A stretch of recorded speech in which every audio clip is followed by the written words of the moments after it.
Bonjour à tous, avec cette nouvelle vidéo je vous montre qu'il y a des petits changements au niveau de la construction dans le bâtiment, donc chacun doit faire attention à l'autre, respecter les distances de sécurité, mettre un masque si ces distances ne sont pas possibles.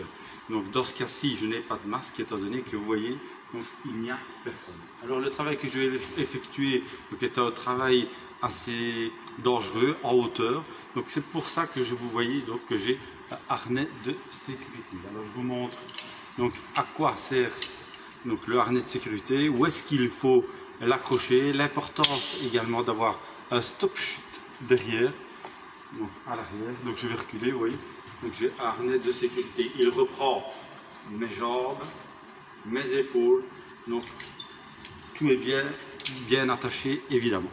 Alors je vous montre tout ça en images, et c'est vrai qu'il y a du bruit sur le chantier puisqu'il y a quand même des personnes qui y travaillent, mais donc on travaille tous à distance. Donc ça me fait plaisir de partager cette vidéo avec vous, donc suivez-moi jusqu'à la fin, donc à tout de suite.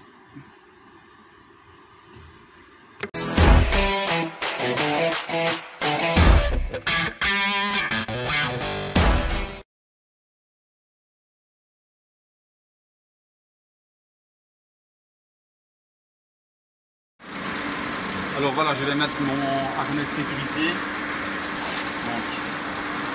qui reprend les jambes, bien entendu, et les bras.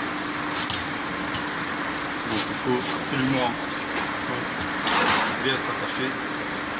Vous voyez, ça reprend également vous voyez, les jambes, et ici au niveau des épaules.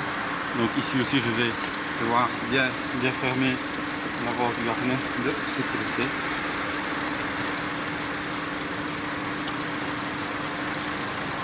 Et alors ça, ce qui est important, c'est d'avoir également un stop chute qui se met à l'arrière. Je vais vous montrer qu'est-ce que c'est exactement un stop chute. Voilà, donc je vais accrocher ceci derrière mon dos. Vous voyez, donc avec une sécurité également. Et alors le stop chute sert à quoi? En fait il y a 2 mètres, plus ou moins 2,50 m de corde à l'intérieur, en cas où si je tomberais, je suis retenu.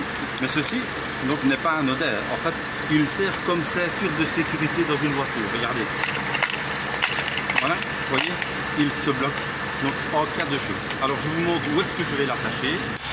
Voilà, je vais devoir attacher ce petit chariot ici et le faire coulisser à l'intérieur. Alors ici il y a une sécurité, qu'il ne refasse pas marche arrière.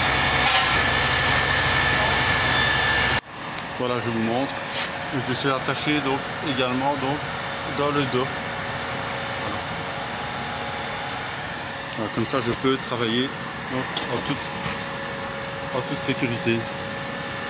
Je vais pouvoir maintenant sortir en toute sécurité, et je vais faire le premier joint qui se trouve ici. Voilà, vous voyez, ça coulisse, regardez. Voilà, c'est génial. Voilà, et alors je vais nettoyer le premier joint. Vous voyez comme il est sale, je dois absolument le nettoyer pour faire adhérer mon joint. Alors le travail que je vais devoir effectuer se trouve à l'extérieur, donc c'est en hauteur comme vous pouvez voir, donc c'est assez dangereux, donc il va falloir absolument que je mette un harnais de sécurité et que je m'attache pour ne pas tomber ici dans le vide. Donc je vais devoir faire tous ces jouets ici, donc voilà, les nettoyer, les dépoussiérer, donc chacun, et surtout m'attacher. Donc la première chose que je vais faire, c'est m'attacher. Voilà, donc j'ai mis un fond de jouet, j'ai nettoyé correctement. Donc je mets un fond de jouet, plus ou moins de la largeur ici du jouet. Donc le jouet doit être bien propre pour pouvoir faire un bon travail. Voilà, ici je vais employer un polyuréthane, toujours de la marque Soudal. Donc ce n'est pas un silicone. Alors on dirait un peu comme un boudin de saucisson, mais c'est du mastic en fait à l'intérieur, vous voyez. Donc c'est du mastic. Voilà.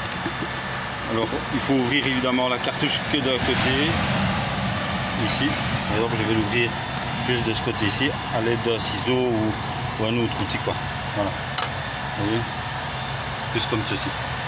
Là j'ai mis donc le boudin de mastic à l'intérieur et j'ai coupé mon bec en biais, toujours en biais, hein.